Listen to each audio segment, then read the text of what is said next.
আজ আমরা দ্বাদশ শ্রেণীর ছাত্রছাত্রী তথা উচ্চ মাধ্যমিকের ছাত্রছাত্রীদের জন্য জটিল যৌগ বা স্ববর্গীয় যৌগ বা কোঅর্ডিনেশন কমপ্লেক্স এই চ্যাপ্টারটা শুরু করছি এবং এটা একাধিক অংশে অর্থাৎ একাধিক পার্টে পার্টে আমি ভিডিওগুলো দেব।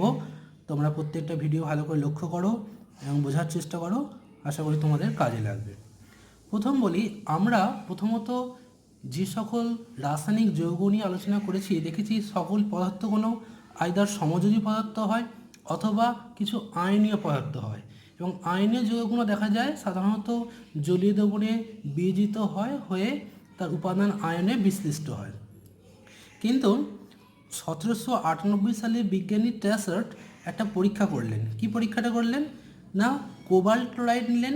সেই কোবাল্ট ক্লোরাইড তার কেলাসের সঙ্গে কি করা হলো না, অ্যামোনিয়ার অতিরিক্ত জলীয় দ্রবণ যোগ করলেন, করে সেটাকে কি করলেন না আমরা বায়ু মুক্ত পাত্রে অর্থাৎ খোলা বায়ুতে রেখে দেওয়া হলো এবং সেখান থেকে তিনি একটি কমলা বর্ণের যৌগটি পৃথক করলেন এবং পরীক্ষা নিরীক্ষার মধ্যে দেখা গেল সেই কমলা যৌগটির আমার স্থূল সংকেত বা ফর্মুলা কোবাল্ট COCl3 এবং 6NH3। তো আপাতদৃষ্টিতে এটা ঠিক ক্লিয়ার হয়, যেখানে কোবাল্ট 2 ছিল এখানে কোবাল্ট 3 অর্থাৎ জারিত হয়েছে।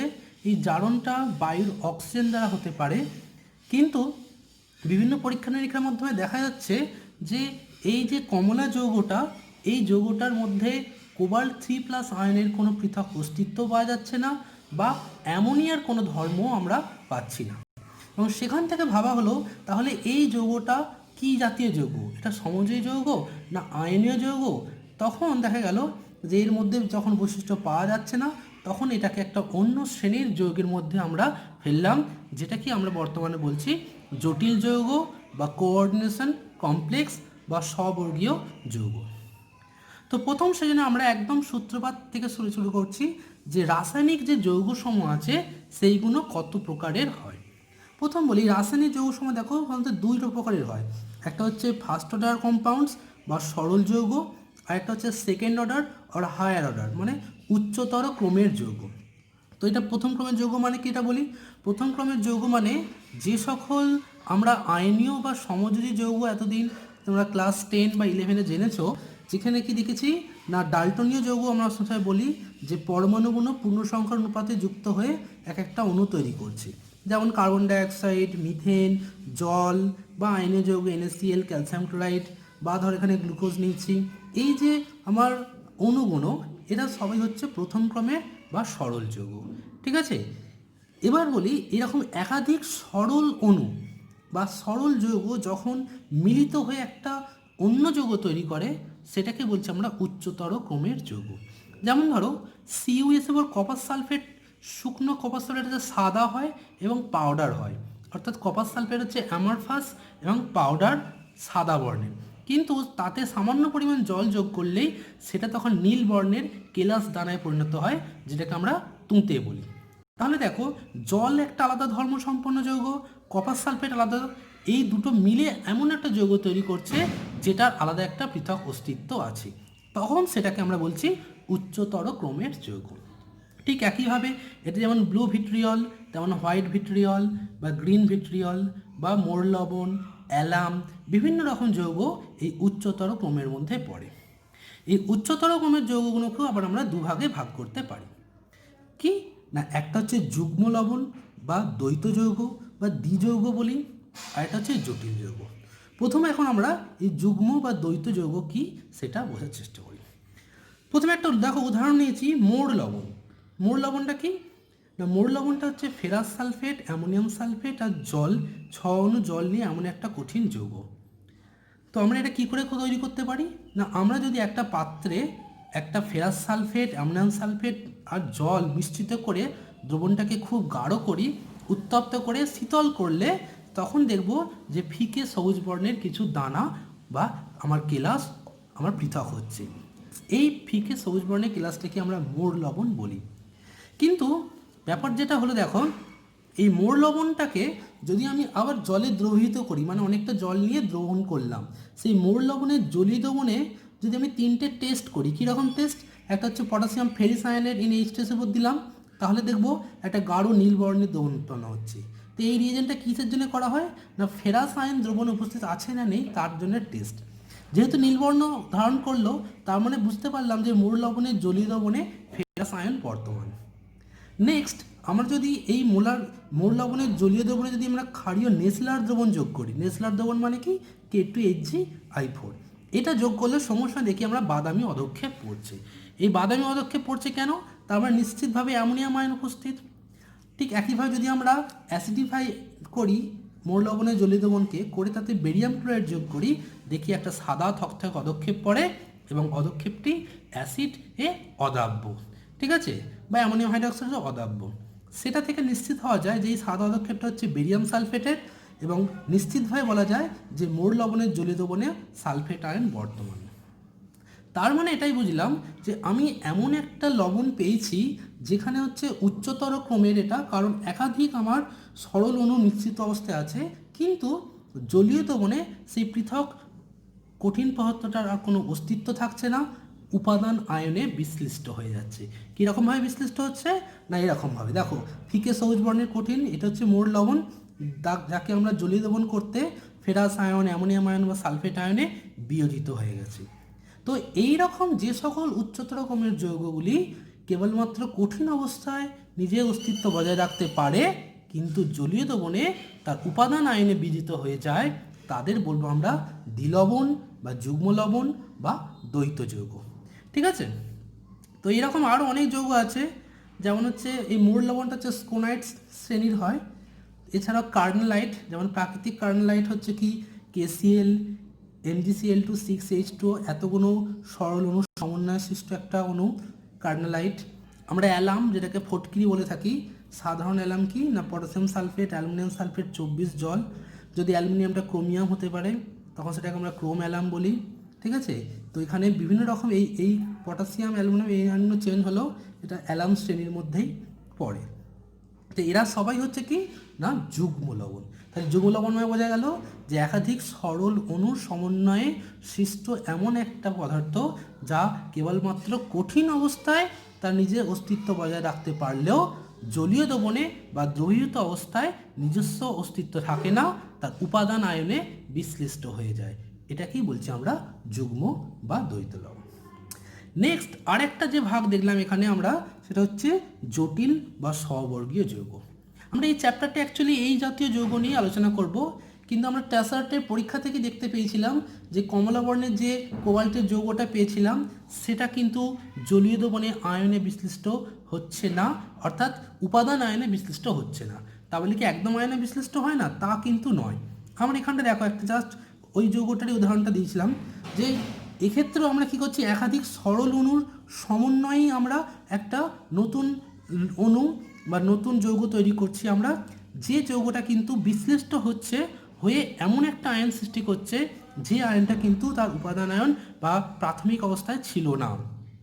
এখানে বলে রাখি কোবাল্ট অ্যামোনিয়া হোল 6 3+ এই পুরোটা কিন্তু একটা আয়ন, এখানে কিন্তু কোবাল্ট 3+ বা NH4+ এর কোনো অস্তিত্ব নাই। অর্থাৎ বলতে পারি যে সকল উচ্চতর ক্রমের যৌগগুলি কঠিন অবস্থা বা আমার দ্রাবকে দ্রবীভূত অবস্থায় নিজস্ব অস্তিত্ব বজায় রাখতে পারে এবং কোনোভাবেই সে আর উপাদান আয়ন মানে কি, মানে এখানে যেমন কোবাল্ট 2+ ছিল, ঠিক আছে, এখানে অ্যামোনিয়া ছিল, সেই যে আয়নগুলোতে বা উপাদান মৌলতে পুরোপুরি ফিরে আসতে পারে না, ঠিক আছে, এবং নিজস্বত্ব একটা নতুন আয়ন সৃষ্টি করতে পারে, তাদেরই বলবো আমরা জটিল যৌগ, ঠিক আছে। এই যে আমরা জটিল যৌগ দেখলাম বা কোঅর্ডিনেশন কমপ্লেক্স বা কোঅর্ডিনেশন কম্পাউন্ড, এই জটিল যৌগগুলোর বিভিন্ন রকম অংশ বা টার্ম আছে, সেই টার্মগুলো আগে প্রথম আমরা জেনে নেব। প্রথম আলোচনা করছি কোঅর্ডিনেশন এন্টিটি বা কোঅর্ডিনেশন বা স্ববর্গীয় স্তর বা জটিল অংশ। তা কোন অংশটার কথা বলছি আমরা না, প্রত্যেকটা জটিল যৌগতে একটি অন্তত ধাতব মৌল থাকবে, সেই ধাতব মৌলটা প্রসম অবস্থায় থাকতে পারে পরমাণু অবস্থায় অথবা কোনো আয়নীয় অবস্থায় থাকতে পারে, সাধারণত ক্যাটায়নিক ফর্মে থাকতে পারে, এবং তার সঙ্গে কিছু সংখ্যক যোজক থাকবে যে যোজকগুলি আমার তার অসমযোজী বা কোঅর্ডিনেট বন্ডের মাধ্যমে যুক্ত হয়ে একটা অংশ সৃষ্টি করবে, যেটাকে বলছি আমরা তার স্ববর্গীয় স্তর। ঠিক আছে। তো মনে রাখবো এই অংশটা যেটাকে আমরা অনেক সময় থার্ড ব্র্যাকেটে প্রকাশ করব, সেই অংশটা কঠিন অবস্থায় তরল বা জলীয় দ্রবণে কখনোই আয়নিত হবে না বা বিশ্লিষ্ট হবে না, সেই অংশটাকে বলছি আমরা কোঅর্ডিনেশন এন্টিটি। এবার বলি এই কোঅর্ডিনেশন এন্টিটিটা প্রসম হতে পারে, ক্যাটায়নিক বা অ্যানায়নিক হতে পারে। যেমন ধরো নিকেল টেট্রাকার্বনিল অর্থাৎ NiCO4, এটা একটা কমপ্লেক্স বা থার্ড ব্র্যাকেট এই পুরো অংশটাকে বলছি আমরা জটিল অংশ বা কোঅর্ডিনেশন অঞ্চল বা সর্বর্গীয় স্তর বলতে পারি, যেখানে এই পুরোটা হচ্ছে একটা নিউট্রাল। ঠিক একইভাবে FeCO5 বা আয়রন পেন্টাকার্বনিল, এটাও একটা প্রসম এন্টিটি। যদি আমরা PTNS3(Cl2) নিই, এইটাও একটা প্রসম, তাই এটা হচ্ছে আমার প্রসম কোঅর্ডিনেশন এন্টিটি। একইভাবে কিছু কিছু ক্ষেত্রে ক্যাটায়নিকও হয়, যেমন ধরো AgNH3(+), এই যে এন্টিটিটা, এটা কিন্তু ওভারঅল আধান হচ্ছে +1, সেই জন্যে এটা ক্যাটায়নিক। ঠিক একেবারে কপার টেট্রামিন, এটাও একটা ক্যাটায়নিক। তবে মনে রাখবে দ্রবণে বা অণু কখনো শুধুমাত্র একটা আয়নে হয় না, সবসময় এই আয়নের একটা বিপরীত আয়ন, যেটাকে বলি আমরা কাউন্টার আয়ন, অবশ্যই অবস্থান করবে। এবং যেমন দেখেছি কপার টেট্রামিন সালফেট, এই যে যৌগটা, এই থার্ড ব্র্যাকেট অংশটা কিন্তু আমার এন্টিটি বা কোঅর্ডিনেশন অঞ্চল। এই সালফেটটা কিন্তু কোঅর্ডিনেশন অঞ্চলের বাইরে আছে, এ শুধু কি করে না এর আধানটাকে প্রশমিত করে, এটার এর কাজ। ঠিক আছে। তো এটাকে সেই জন্য বলবো এই আমার কোঅর্ডিনেশন এন্টিটির কাউন্টার পার্ট বলতে পারি, বা এটাকে প্রসম করে রেখেছে। যদি এটা জলীয় দ্রবণে দিই তাহলে এই অংশের একটা আয়ন এবং সালফেট, এটা একটা আয়নে বিশ্লিষ্ট হয়ে যাবে, এবং এই দুটো পার্ট নিয়ে তৈরি হয় একটা কম্পাউন্ড বা যৌগ। ঠিক আছে। তাহলে বাস্তবে আমরা এই পুরো যৌগটাকে পাবো, কিন্তু তার মধ্যে যে অংশটা আয়নিত হচ্ছে না সেটাই হচ্ছে কোঅর্ডিনেশন এন্টিটি। ঠিক আছে। যেমন যদি অ্যানায়নিক এন্টিটি দেখো, যেমন FeCN6(3-), PtCl4(2-), বা আমরা নেজলার দ্রবণে যেটা দেখলাম HgI4(2-), ঠিক আছে, এরা সবাই হচ্ছে আমার কোঅর্ডিনেশন এন্টিটি, সেটা ক্যাটায়নিক, অ্যানায়নিক বা প্রসম হতে পারে। নেক্সট বলি কোঅর্ডিনেশন নাম্বার। কোঅর্ডিনেশন নাম্বার কি বা স্ববর্গাঙ্ক সংখ্যা বলা হয়ে থাকে। এটা তোমরা যখন আয়নীয় যৌগ পড়েছিলে সেখানে দেখেছিলে যে কোনো একটা আয়নকে কেন্দ্র করে তার বিপরীত আধানগ্রস্ত আয়ন যতগুলি থাকে সেটা হচ্ছে তার স্ববর্গাঙ্ক সংখ্যা বা কোঅর্ডিনেশন নাম্বার বলতাম। তো জটিল যৌগের ক্ষেত্রে কি বলবো না, জটিল যৌগের একটা ক্যাটায়ন অ্যানায়ন থাকতে পারে বা প্রসম হতে পারে। আমার মূল দেখতে হবে যে কোঅর্ডিনেশন এন্টিটিটা, অর্থাৎ এই থার্ড ব্র্যাকেটের অংশটা, এবং এখানে ধাতব আয়নের কে কতগুলো আমার অসমযোজী বন্ধন আছে। ঠিক আছে। একটা ধাতব আয়ন Ag+, তাতে দুটো কোঅর্ডিনেশন বন্ড আছে, কোঅর্ডিনেট বন্ড বা অসমযোজী বন্ধন, তাই এর কোঅর্ডিনেশন নাম্বার হবে 2। যদি আমি কপার টেট্রামিন সালফেট এই যৌগটার কথা ভাবি, এটা হচ্ছে কপার আয়নের শনাক্তকরণের ডিপ ব্লু যে হয় কালারটা, সেইটা কম্পাউন্ড। এক্ষেত্রে দেখো কপার 2+ আয়নকে অ্যামোনিয়া, 4টে অ্যামোনিয়া 4টে কোঅর্ডিনেট বন্ড করেছে। ঠিক আছে। এই 4টে কোঅর্ডিনেট বন্ড হয়েছে বলে কপার 2+ এখানে কোঅর্ডিনেশন নাম্বার হচ্ছে 2। অর্থাৎ এক কথায় আমার জটিল এন্টিটি বা কোঅর্ডিনেশন এন্টিটিতে ধাতব পরমাণু যতগুলি মানে কোঅর্ডিনেট বন্ড বা অসমযোজী বন্ধনের মাধ্যমে যুক্ত থাকবে সেটাই হচ্ছে তার কোঅর্ডিনেশন নাম্বার। কাউন্টার পার্ট আয়নের কিন্তু কোনো ভূমিকা এখানে নেই। ঠিক আছে। নেক্সট বলি কেন্দ্রীয় ধাতুমূলের জারণ সংখ্যা কি করে আমরা নির্ণয় করব। এটা খুবই সহজ, তোমরা 11-এ এটা পড়েছো যে আমরা যেটা জানি না যার জারণ সংখ্যা নির্ণয় করতে হবে, তার জারণ সংখ্যাটাকে আমি x ধরে বার করতে পারি। যেমন ধরো K3FeCN6, এই জটিল যৌগটা এফির জারণ সংখ্যাও নির্ণয় করতে হবে। এটাই আমার কেন্দ্রীয় ধাতব মৌল। তো এই কেন্দ্রীয় ধাতব মৌলটা যেমন যদি x ধরি, পটাশিয়াম যেহেতু ক্ষার ধাতু তাই সর্বদা +1, আর সায়ানাইড আয়ন CN-1 হয় জানি, সেই জন্য +1 × 3 প্লাস এফির জারণ সংখ্যা x প্লাস 6টা সায়ানাইডের প্রত্যেকের জারণ সংখ্যা -1, এটা যোগ বিয়োগ করলে পাই x = 3, অর্থাৎ এখানে এফির জারণ সংখ্যা হচ্ছে +3। ঠিক একইভাবে আয়রন FeCO5 আয়রন পেন্টাকার্বনিল যৌগ যদি দেখি, এখানে এফির জারণ সংখ্যা আমি x ধরলাম। CO মানে কি কার্বন মনোক্সাইড, কার্বন মনোক্সাইড একটা প্রসম অণু, তাই তার জারণ সংখ্যা এখানে 0 × 5, অর্থাৎ x = 0। অর্থাৎ দেখো এখানে জারণ সংখ্যাটা প্লাস হয়েছে, এখানে কিন্তু 0 হতে পারে। আবার কিছু কিছু ব্যতিক্রমী উদাহরণ আছে সেখানে মাইনাস হয়, কিন্তু আমাদের 12-এ এরকম উদাহরণ নেই। নেক্সট দেখো PTNS3(5Cl) বাইরে দুটো তিনটে সিএল। তো এই যৌগটা যদি আমি জারণ সংখ্যা নির্ণয় করি সেক্ষেত্রে কী হবো, প্লাটিনামটা এক্স ধরলাম, অ্যামোনিয়া একটা প্রশ্ন অণু তাই 0 × 5, এই সিএলটার জন্য -1, এখানে তিনটে সিএল আছে বলে এটাও -1 × 3। অর্থাৎ কেন্দ্রীয় ধাতুমূলের জারণ সংখ্যা নির্ণয় করার সময় ভেতর বাইরের টোটাল অণুটা দেখতে হবে, শুধু কোঅর্ডিনেশন এন্টিটি থাকলে হবে না। কোঅর্ডিনেশন এন্টিটি থেকে বার করা যায়, সেক্ষেত্রে এটা সমান 0 না বলে এন্টিটির আধানটা লিখতে হবে, তাহলেই হবে। ঠিক আছে, তো ঠিক একইভাবে আমরা এখানে x = 4 পেলাম। নেসলার রিএজেন্ট থেকে যদি সেখানেও দেখবো যে K2HgI পরে Hgটাকে দিয়ে x ধরি, সেখান থেকে K মানে +1 × 2, আয়োডিন -1, -1 × 4, অর্থাৎ x = 2। অর্থাৎ জাস্ট x ধরেই আমরা জারণ সংখ্যা নির্ণয় করতে পারি। যদি আমার শুধু কোঅর্ডিনেট এন্টিটি দেওয়া থাকে তাহলে K2টা দেওয়া থাকবে না, তার পরিবর্তে থাকবে Hgi/4 2-। সেক্ষেত্রে আমরা এই অংশটা বাদ যাবে, x + -1 × 4 সমান আমি এখানে -2 লিখব। কেন -2 লিখব? কারণ এর আধান থাকবে তখন -2। সেখান থেকে আমরা ধাতব মৌলের জারণ সংখ্যা নির্ণয় করতে পারি। এবার আমরা দু ধরনের কমপ্লেক্স দেখব, একটা হচ্ছে হোমোলেপটিক, আরেকটি হচ্ছে হেটারোলেপটিক। হোমোলেপটিক মানে কি? হোমো মানে বুঝতে পারছো সম, আর হেটারো মানে অসম। সমটা কি না, এই যে আমার জটিল এন্টিটি বা আমরা কোঅর্ডিনেশন এন্টিটি দেখলাম, মানে থার্ড ব্র্যাকেটের অঞ্চলটা, এই থার্ড ব্র্যাকেটের অঞ্চলটায় ধাতব পরমাণুর সঙ্গে যে যোজকগুলো লিপ্ত আছে বা এনাকে বলা হয় লিগ্যান্ডস, এই যে যারা যুক্ত আছে বা যারা কোঅর্ডিনেশন বন্ড করতে আসছে, তারা কি একই পদার্থ মানে একই অণু বা একই জাতীয় যোজক না ভিন্ন জাতীয়, তার উপর ডিপেন্ড করবে। যেমন দেখো এই উদাহরণটা নিয়েছি, এখানে শুধুই অ্যামোনিয়া আছে, এখানে দেখো 4টেই ক্লোরিন আছে, এখানে দেখো 4টেই কার্বন মনোক্সাইড আছে। ঠিক আছে, অর্থাৎ কেন্দ্রীয় ধাতব পরমাণু বা আয়নের সঙ্গে, আয়ন কেন বললাম, কারণ এখানে যেমন নিকেলটা 0 অক্সিজেন জারণ সংখ্যায় আছে, তাই এটাকে আমরা বলতে পারি এটা পরমাণু। কিন্তু এখানে প্লাটিনামটা আছে 2+, তাই এটা বলবো আয়ন। এখানেও কপারটা 2+। তো কেন্দ্রীয় ধাতব পরমাণু বা আয়নের সঙ্গে কেবলমাত্র এক প্রকারের যোজক যদি যুক্ত থাকে, তখন তাদের বলবো আমরা হোমোলেপটিক কমপ্লেক্স। ঠিক একইভাবে যদি আমরা এই যে উদাহরণ দেখছি, দেখো কোবাল্টের সঙ্গে অ্যামোনিয়াম আছে, আবার ক্লোরিনও আছে, তাহলে দুটো ভিন্ন দুই বা তার বেশি ধরনের যদি যোজক যুক্ত থাকে আমার ধাতব পরমাণুর সঙ্গে, তখন সেই জাতীয় জটিল যৌগকে আমরা বলবো হেটারোলেপটিক কমপ্লেক্স। যেমন দেখো FeCN5NO, তাহলে সায়ানাইডও আছে, আবার NO নাইট্রোসিল কম্পাউন্ডও আছে বা নাইট্রোসো গ্রুপ আছে। ঠিক একইভাবে এই যৌগটা দেখো কোবাল্টের সঙ্গে ক্লোরিন আছে, আবার EN মানে ইথিলিন ডাইঅ্যামিন, এই যৌগটাও আছে। তাহলে আমি দেখব কি কোঅর্ডিনেশন কমপ্লেক্সের থার্ড ব্র্যাকেট অঞ্চল বা কোঅর্ডিনেশন এন্টিটিতে যে একই ধরনের লিগ্যান্ড বা যোজক আছে না একাধিক ধরনের আছে, তাহলেই আমরা তাকে হোমো বা হেটারোলেপটিক কমপ্লেক্স বলতে পারি।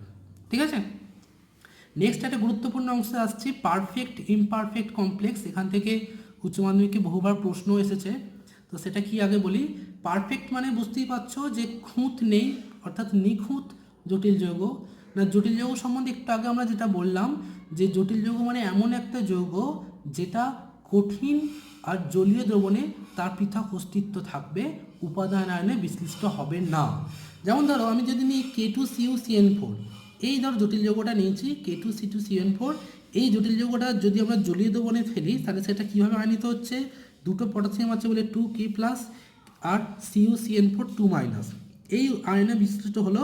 কিন্তু এই কখনোই কপার 2+ CN- এই উপাদান আয়নে বিশ্লিষ্ট হবে না।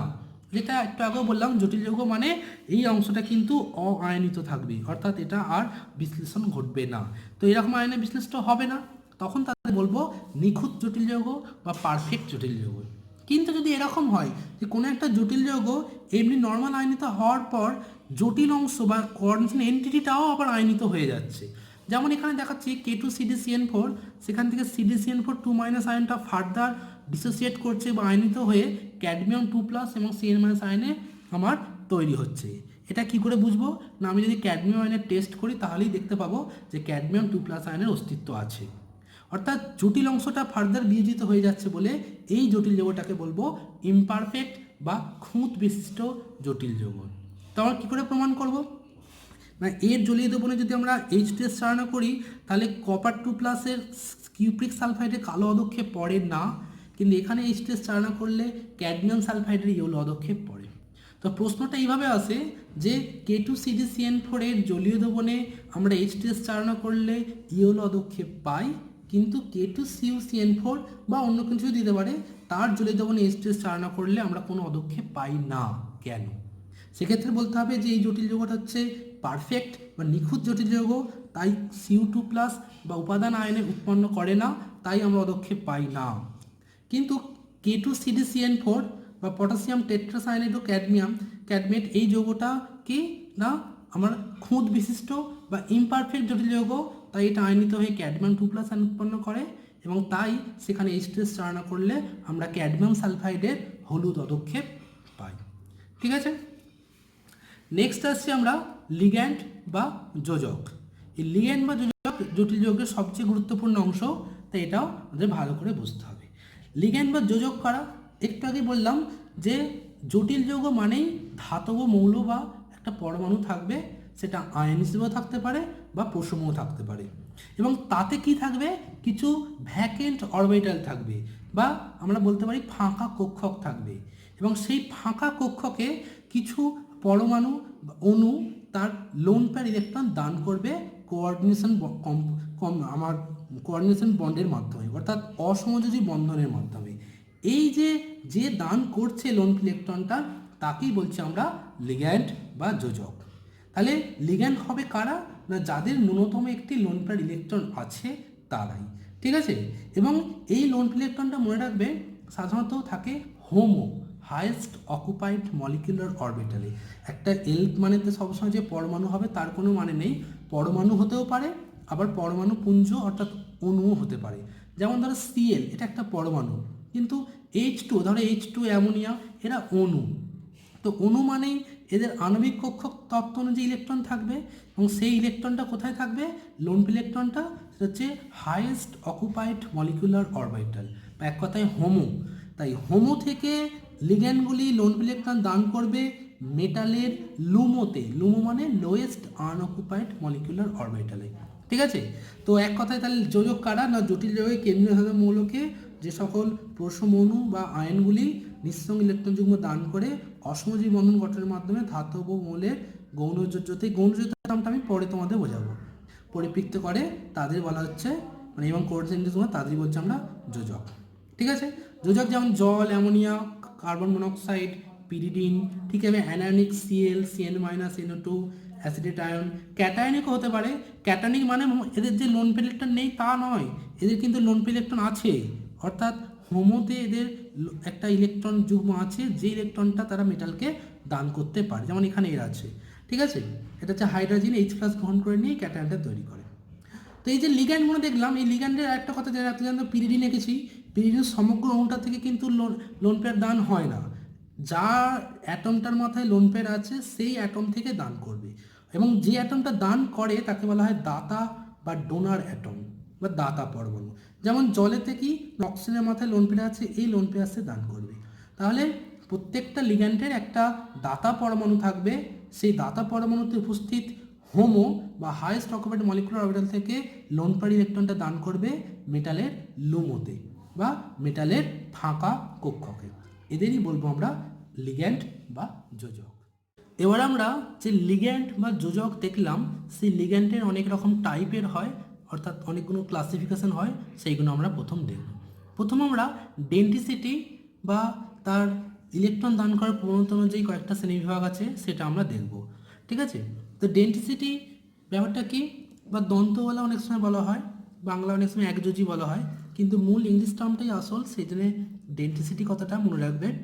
সেটা কি না, একটা লিগ্যান্ড এর যতগুলি দাতা পরমাণু থাকে, যেমন জলে দেখালাম অক্সিজেন দাতা, পিরিডিনের নাইট্রোজেন দাতা, এরকম যতগুলো দাতা পরমাণু কেন্দ্রীয় ধাতব মৌলের সঙ্গে অসমযোজী বন্ধন গঠনে সক্ষম, অর্থাৎ একটা লিগ্যান্ড কতগুলি কোঅর্ডিনেট বন্ড করতে পারে অ্যাট এ টাইম উইথ আমার মেটাল, অর্থাৎ কেন্দ্রীয় ধাতব মৌলের সঙ্গে একটা লিগ্যান্ড কতগুলি কোঅর্ডিনেট বন্ডের মাধ্যমে যুক্ত হতে পারে সেই সংখ্যাটাকে বলা হচ্ছে তার ডেন্টিসিটি। যেমন ধরো কাঁকড়া দেখবে দুটো মন দাঁড়া থাকে, আবার একটা দানাওয়ালাও কাঁকড়া হয়, আবার ছোটো ছোটো দানা দিয়েও ধরে, তো এরকম কটা দাঁত দিয়ে সে মেটালকে টিপে ধরছে, সেটাই তার ডেন্টিসিটি। যে প্রথম বলি মোনোডেন্টেড লিগ্যান্ড। মোনোডেন্টেড মানে কি, একযোজি বা একটা দাঁতওয়ালা লিগ্যান্ড। কীরকম না, এরা এই যে লিগ্যান্ডগুলো, এই প্রত্যেকটা লিগ্যান্ডের কিন্তু একটি করে ডোনার অ্যাটম আছে, বা দুটো ডোনার অ্যাটম থাকলেও, যেমন দেখো হাইড্রোজেনের দুটো ডোনার অ্যাটম আছে, কিন্তু অ্যাট এ টাইম যে কোনো একটা নাইট্রোজেন দিয়ে দিতে পারবে, দ্বিতীয় নাইট্রোজেন দিয়ে কিন্তু সে ব্যবহার করতে পারবে না। কেন পারে না? কারণ যদি দিতে হয়, যদি এরকম মেটালকে নাইট্রোজেনটা প্রশ্ন আসে যে হাইড্রোজেন দুটো নাইট্রোজেন থাকা সত্ত্বেও কেন মনোডেন্টেট হিসেবে ব্যবহৃত হয়, কারণ বলি যে মেটালের সঙ্গে এই নাইট্রোজেনটা লোন পেয়ার দিয়ে দেওয়ার পর এটাও যদি দিতে হয়, তাহলে এটা 3 মেম্বার রিং তৈরি হচ্ছে। তো এই 3 মেম্বার রিং হচ্ছে ভেরি মাচ আনস্টেবল, এবং তার জন্যেই হাইড্রোজেন দুটো নাইট্রোজেনের লোন পেয়ার দিয়ে কখনোই মেটালের সঙ্গে বন্ড করতে পারে না। তাহলে একটা দিয়ে পারে, একটা দিয়ে পারে না। সেই জন্য দুটো ডোনার অ্যাটম থাকা সত্ত্বেও এ কিন্তু মনোডেন্টেড লিগ্যান্ড। আর বাকি সকল ক্ষেত্রে কি হয় না, একটা কোঅর্ডিনেট বন্ড করতে পারে। অর্থাৎ দেখেছি যে যোজক বা লিগ্যান্ড সে কি করবে, তার হাইয়েস্ট অকুপাইড মলিকুলার অরবিটাল থেকে একটি লোন পেয়ার দ্বারা আমার মেটালের সঙ্গে কোঅর্ডিনেট বন্ড করবে, তাই এদের বলা হয় মনোডেন্টেড লিগ্যান্ড। এইরকম লিগ্যান্ডের সঙ্গে সবচেয়ে বেশি এবং ব্যবহারযোগ্য বেশি, এবং তারা প্রসম, অ্যানায়নিক বা ক্যাটায়নিক হতে পারে। এই হচ্ছে তার আমার উদাহরণ। ঠিক আছে, নেক্সট আসছি আমরা বাইডেন্টেড লিগ্যান্ড। বাইডেন্টেড মানে কি? বাইডেন্টেড মানে হচ্ছে এক কথায় দ্বিযোজী বলতে পারি, বা দুই দন্তওয়ালা, মানে দুটো দাঁত দিয়ে একসঙ্গে কামড়ে ধরতে পারে এমন লিগ্যান্ড। দেখো একটা লিগ্যান্ড মানে একটা অণু, সেই অণুতে দুটো, কমপক্ষে দুটো আমার ডোনার অ্যাটম থাকবে। সেই দুটো ডোনার অ্যাটম একই সাথে মেটালের সঙ্গে কোঅর্ডিনেট বন্ড করবে, করলে একটা রিংওয়ালা আমার অংশ তৈরি করবে। তখন সেটাকে বলবো আমরা বাইডেন্টেড বা ডাইডেন্টেড লিগ্যান্ড, বা দ্বিযোজী আমার যোজক। কীরকম দেখো, প্রথমে দেখাচ্ছি ইথিলিন ডাইঅ্যামিন। এই যে CH2 ইথিলিনের সঙ্গে দুটো অ্যামিন যুক্ত আছে, তাই ইথিলিন ডাইঅ্যামিন। এখানে এই নাইট্রোজেন মাত্র লোন পেয়ার, এখানেও লোন পেয়ার আছে। তো এখানে যদি ধাতব পরমাণু থাকে, এই লোন পেয়ার দিয়েও দান করতে পারবে, এই লোন পেয়ার দিয়েও দান করতে পারবে। এক্ষেত্রে দেখো রিংটা হচ্ছে 5 মেম্বার। মনে রাখবে এই রিংটা 5 মেম্বার বা 6 মেম্বার হলে সেটা খুব স্টেবল হয়। সেই জন্যে এটা খুব স্টেবল ফরম্যাট, এবং তাই জন্যে এটা হয়ে গেল বাইডেন্টেড। বোঝা গেল যে একটা লিগ্যান্ড বা একটা যোজক একই সাথে দুটো কোঅর্ডিনেট বন্ড করতে পারছে, তাই বাইডেন্টেড। ঠিক আছে, যদি আমরা গ্লাইসিনেটও দেখি, আমরা অ্যামাইনো অ্যাসিড জানি গ্লাইসিন, NH2CH2 COOH হলে গ্লাইসিন হয়, এখানে এইচটার জায়গায় O মাইনাস, তাই গ্লাইসিনেটো। এই গ্লাইসিনেটো আয়নটাও নাইট্রোজেন তার লোন পেয়ার দিয়ে কেন্দ্রীয় মৌল ধাতব পরমাণুকে ধরতে পারে, আবার অক্সিজেন তার মাইনাস চার্জ দিয়েও ধরতে পারে। অর্থাৎ একই সঙ্গে দুটো আমার কোঅর্ডিনেট বন্ড করতে পারছে এই গ্লাইসিনেটো আয়ন, তাই এটা আমার দ্বিযোজী বা বাইডেন্টেড লিগ্যান্ড। এই বাইডেন্টেড লিগ্যান্ডগুলো প্রসমও হতে পারে, আবার আয়নিকও হতে পারে, সাধারণত অ্যানায়নিক হয়। যেমন DNG, ডাইমিথাইল গ্লাইঅক্সিমেটো, অ্যাসিটাইল অ্যাসিটোনেটো বা বাইপিরিডিন। এরকম আরও অনেক উদাহরণ আছে যারা বাইডেন্টেড হিসেবে আচরণ করতে পারে। নেক্সট বলি আমরা ট্রাইডেন্টেড, টেট্রাডেন্টেড, পেন্টাডেন্টেড এইরকমও লিগ্যান্ড হয়। এর শুধু একটা করে উদাহরণ তোমরা করবে, তাহলেই হবে। ডাইইন, ডাইইন মানে ডাই ইথিলিন ট্রাইঅ্যামিন, মানে ইথিলিনটা এই NH2, এইটা যে উদাহরণটা দেখছো NH ওর আবার CH2 NH2 হবে, তাই তিনটে নাইট্রোজেন হয়ে যাবে। তখন তিন দিক দিয়ে বন্ধন করতে পারবে বা তিনটে কোঅর্ডিনেট বন্ধ করতে পারে, তাকে বলা হয় ডাইইন। ট্রাইন মানে কি? ট্রাই ইথিলিন টেট্রামিন, মানে ঠিক এরপর এই অংশ আরও একটা যদি আমি জুড়ে দিই, মানে CH2 NH আবার CH2 NH2 করলে 4খানা নাইট্রোজেন চলে আসবে, তখন সেটা হয়ে যাবে টেট্রাডেন্টেড, বা উদাহরণটা হচ্ছে ট্রাইইন। একইভাবে পেন্টাডেন্টেড মানে কি?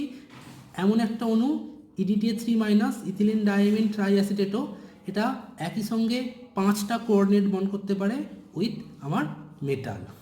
আমি হেক্সাডেন্টেড, এটা খুব গুরুত্বপূর্ণ, সেই হেক্সাডেন্টের ছবিটা আমি তোমাদের দিয়েছি, এটা দেখো। হেক্সাডেন্টেড মানে ষড়যোজী বলতে পারি। ষড়যোজী মানে কি না, এমন একটা লিগ্যান্ড, এই পুরোটা হচ্ছে একটা লিগ্যান্ড, একটা যোজক। সেই যোজকটার নাম কি, বা লিগ্যান্ডটার নাম ইথিলিন ডাইঅ্যামিন টেট্রা অ্যাসিটেটো আয়ন, বা সংক্ষেপে EDTA4-। তো EDTA4- কি দেখো, ইথিলিন, এই CH2 ইথিলিন, দুটো নাইট্রোজেন থাকলে NH2 থাকলে ইথিলিন ডাইঅ্যামিন হতো।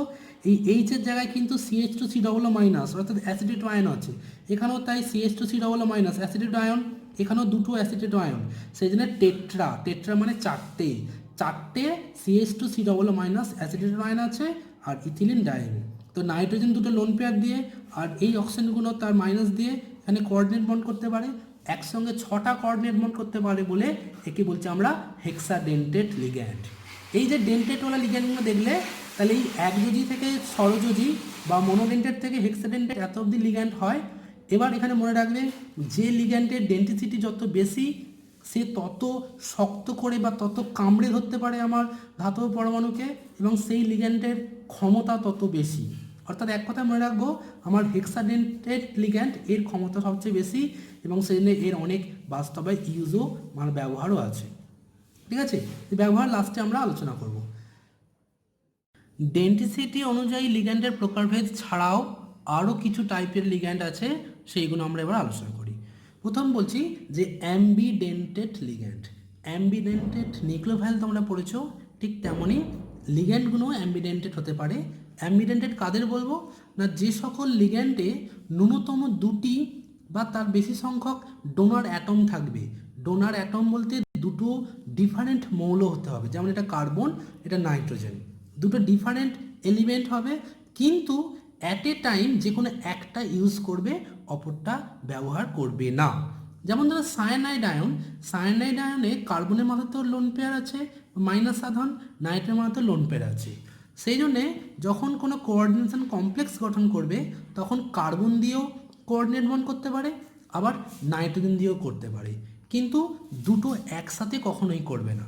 তখন এই লিগ্যান্ডটাকে বলছি আমরা অ্যাম্বিডেন্টেড লিগ্যান্ড। ঠিক আছে, কিন্তু মনে রাখবে দুটোই যদি সেম অ্যাটম হয় তখন তাহলে কিন্তু সে অ্যাম্বিডেন্টেড হবে না।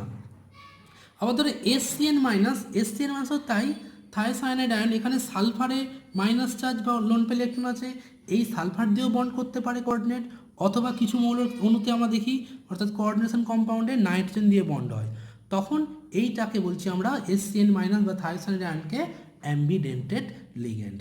ঠিক একেবারে নাইট্রাইট লিগ্যান্ড NO2 মাইনাস, এই NO2 মাইনাস কিছু কমপ্লেক্সে দেখি আমরা নাইট্রোজেন তার লোন পেয়ার ইউজ করছে, আবার কিছু কমপ্লেক্স দেখি অক্সিজেন তার মাইনাস চার্জ দিয়ে কোঅর্ডিনেট বন্ড করছে। অর্থাৎ এখন এমন একটা অণু বা এমন একটা লিগ্যান্ড যে লিগ্যান্ডে দুটি ভিন্ন ডোনার অ্যাটম আছে। ভিন্ন ডোনার অ্যাটম মানে ভিন্ন এলিমেন্ট, অর্থাৎ নাইট্রোজেন, অক্সিজেন, কার্বন, নাইট্রোজেন ভিন্ন এলিমেন্ট আছে এবং দুটোর মধ্যে যে কোনো একটা ইউজ করছে, অপরটা ইউজ করছে না, তখন তাদের বলছি আমরা অ্যাম্বিডেন্টেড লিগ্যান্ড। এটা হচ্ছে অ্যাম্বিডেন্টের মনোযোজি, এটা হচ্ছে অ্যাম্বিডেন্টের দ্বিযোজি লিগ্যান্ড। দেখো এটা হচ্ছে ডাইথাইও অক্সালেট আয়ন। এখানে কি হচ্ছে, এই ডাইথাইও অক্সালেটটা কখনো এই দুটো অক্সিজেন ইউজ করে, কখনো কোনো কমপ্লেক্সে দুটো সালফার দিয়ে আমার কোঅর্ডিনেট বন্ড করে, সেই জন্য এটাও একটা অ্যাম্বিডেন্টেড লিগ্যান্ড। ঠিক আছে, আচ্ছা দ্বিযোজি মানে কিন্তু অ্যাম্বিডেন্ট। আবার ধরো গ্লাইসিনেটও যে দেখালাম, গ্লাইসিনেটও CH2NH2COO মাইনাস, এখানে নাইট্রোজেন দান করছে, এখানে অক্সিজেন দান করছে, দুটো ভিন্ন ডোনার অ্যাটম কিন্তু দুটো অ্যাট এ টাইম ইউজ করে, অর্থাৎ একই সঙ্গে দুটো ব্যবহার করে, সেই জন্য এটা কিন্তু অ্যাম্বিডেন্টেড নয়। মনে থাকবে অ্যাম্বিডেন্ট কেন নয়, কারণ দুটো ডিফারেন্ট ডোনার অ্যাটম আছে কিন্তু দুটোই অ্যাট এ টাইম ইউজ করছে। ঠিক আছে, মানে একই সঙ্গে দুটো ইউজ করছে, তাই এটা অ্যাম্বিডেন্টেড নয়। অ্যাম্বিডেন্ট হতে গেলে যে কোনো একটা ইউজ করবে, অপরটা ইউজ করবে না। নেক্সট আসছি চিলেটিং লিগ্যান্ড। চিলেটিং লিগ্যান্ডটা কি, এটা খুবই ইজি না, আমরা দেখলাম যে ডেন্সিটি অনুযায়ী মনোডেন্টেড থেকে হেক্সাডেন্টেড লিগ্যান্ড, তো মনোডেন্টেড বাদ দিয়ে যে সমস্ত লিগ্যান্ডগুলো আছে মানে বাইডেন্টেড টু এনি পলিডেন্টেড লিগ্যান্ড, এই সকল লিগ্যান্ডগুলো কী করে, ধাতব পরমাণুর সঙ্গে একসঙ্গে একাধিক কোঅর্ডিনেট বন্ড করে এবং তার জন্য কি একটা রিং, বৃত্তাকার যৌগ বা বৃত্তাকার অংশ সৃষ্টি হয়। এই বৃত্তাকার অংশটাকে বলা হচ্ছে চিলেট, এবং এই বৃত্তাকার অংশটা যত বেশি সংখ্যায় উৎপন্ন হবে সেই যৌগটা বা সেই কমপ্লেক্সটা তত বেশি স্টেবল বা সুস্থায়ী হয়, এবং এই লিগ্যান্ডগুলোকে বলছি আমরা চিলেট লিগ্যান্ড। এবং যে কম্পাউন্ডটা তৈরি হবে অর্থাৎ যে কমপ্লেক্স কম্পাউন্ডটা তৈরি হবে তাকে বলবো চিলেটিং কম্পাউন্ড। ঠিক আছে, তাহলে কোঅর্ডিনেশন কমপ্লেক্সের একটা টাইপ হচ্ছে চিলেটিং কম্পাউন্ড, যেখানে লিগ্যান্ডগুলো হচ্ছে দ্বিযোজি বা তার বেশি। তোমাদের একটা উদাহরণ দিলাম ডাইমিথাইল গ্লাইঅক্সিমেটো, এটা দেখো ডাইমিথাইল গ্লাইঅক্সিমেটো স্ট্রাকচার, এখানে দুটো নাইট্রোজেন তার লোন পেয়ার দিয়ে ইউজ করতে পারে, এক্ষেত্রেও দেখো রিংটা হচ্ছে 5 মেম্বার, এখানেও রিংটা হচ্ছিল 5 মেম্বার। মনে রাখবে এরকম 5 মেম্বার রিং বা 6 মেম্বার রিং হলে সেটা অনেক স্টেবল হয়। ঠিক আছে, তো এই জন্য মনে রাখবো যে দ্বিযোজি, ত্রিযোজি, চতুর্যোজি, পঞ্চযোজি বা ষড়যোজি সকলেই হচ্ছে চিলেটিং লিগ্যান্ড। তবে সবচেয়ে ভালো চিলেটিং লিগ্যান্ড কিন্তু আমার হবে ষড়যোজি EDTA4-, কারণ ভেবে দেখো, একটা দুটো দাঁতে ধরছে আর চারটে দাঁতে ধরছে, ছটা দাঁতে ধরছে। যত বেশি দাঁত দিয়ে কামড়ে ধরবে মেটাল আয়নটাকে, তত বেশি সেটা সুস্থায়ী হবে, এবং সেই জন্যে তার সুস্থায়িত্ব বেশি হওয়ার জন্য সেটা সবথেকে ভালো চিলেটিং লিগ্যান্ড বলবো। তবে চিলেটিং লিগ্যান্ড মানেই কিন্তু এরকম বৃত্তাকার অংশ সৃষ্টি করবে। নেক্সট বলছি ফ্লেক্সিডেন্টেড। ফ্লেক্সিডেন্টেড মানে ফ্লেক্সিবিলিটি আছে। কিসের ফ্লেক্সিবিলিটি আছে?